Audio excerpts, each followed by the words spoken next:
Hello guys, and welcome back to Reading Club. Today I'm going to read you the 13th story, Treehouse, the last chapter. Chapter 13, The End. I raced after Terry, determined to stop him from hatching another bunch of eggs that might threaten our treehouse, not to mention our lives. But it wasn't Bill, the postman, at the door. It was Jill. She was panting as if she'd run the whole way over.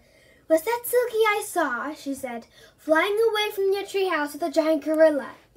"Yes," said Terry. I elbowed him hard. "He means no," I said. "Yes, that's right," said Terry. "I mean no." Jill frowned. "I'm sure that was Silky." "But isn't Silky white?" I said. "All those cats are yellow." "And they were flying. Does Silky fly? You didn't mention it on your poster." "Well, she doesn't usually," said Jill, "but one of those cats was Silky. I'm sure of it. I'd recognize her anywhere. I need to know something I can tell." "You'd better start talking and fast." "I'm sorry," I said, "but it wasn't my fault. It was Terry. He painted Silky yellow and turned her into a canary. Well, a catnary, I guess. And then she flew away. I'm really, really sorry." "A catnary," said Jill slowly. "Terry turned Silky into a catnary?" "Yes, and like I said, I tried to stop him."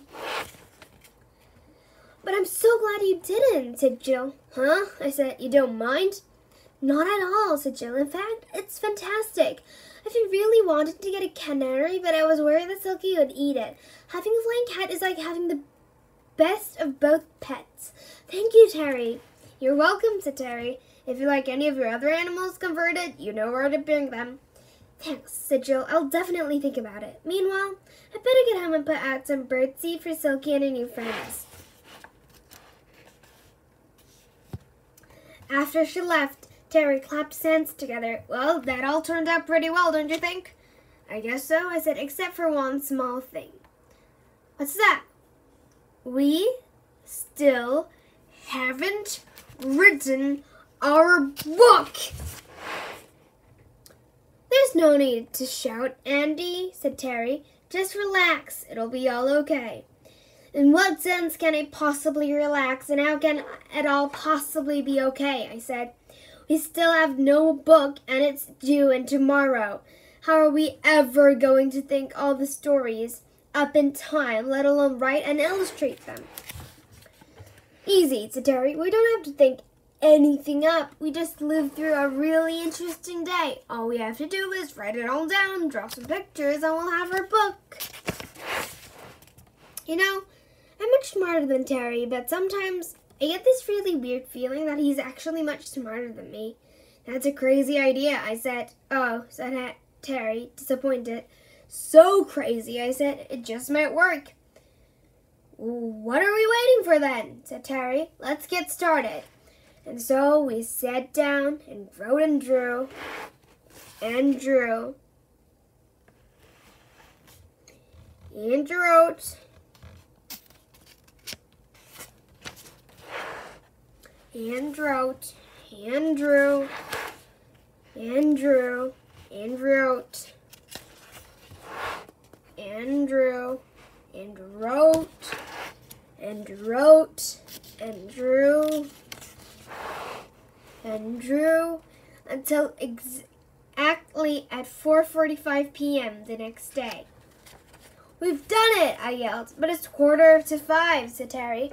"How are we going to get it to Mr. Big Nose on time? Our deadline is 5 o'clock. We'll never make it." "Oh, yes, we will," I said. "But how?" "I don't know," I said, "but we'll think of something." That's when we heard it, a jingling noise. Terry jumped up. "It's Santa Claus," he said. "Quick, get the stockings, hang them up, and pretend we're asleep." "But it's not Christmas Eve," I said. "In fact, it's not even Christmas." We went to the edge of the deck, and this is what we saw. Jill was flying through the sky toward us in a prom drawn by Silky and the other flying cats. "Check out my flying cat sleigh," she said as she hovered in midair beside us. "Want to come for a ride?" "We can't," I said. "We're busy. We're trying to figure out how we can get our book to Mr. Big Nose in the city by 5 o'clock. "I could take you," said Jill. "These flying cats are really fast. Come on, climb aboard." And so we did.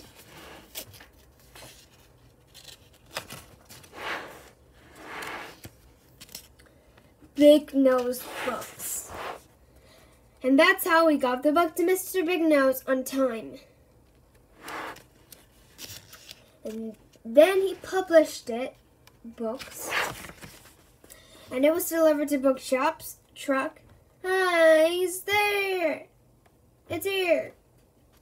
Libraries, digital e-reading devices, and even transferred direct into people's brains via direct-to-brain information delivery technology helmets. Direct-to-brain information delivery technology is a direct-to-brain information delivery system so that technology advanced. The Terry and I haven't even invented it yet. And then you read it, and we all lived happily ever after. Unless, of course, your life was tragically cut short as a result of having your brain fired up by one of our prototype direct-to-brain information delivery technology helmets. The 13-story treehouse. The end. If you liked this channel, please subscribe Reading Club. Thank you.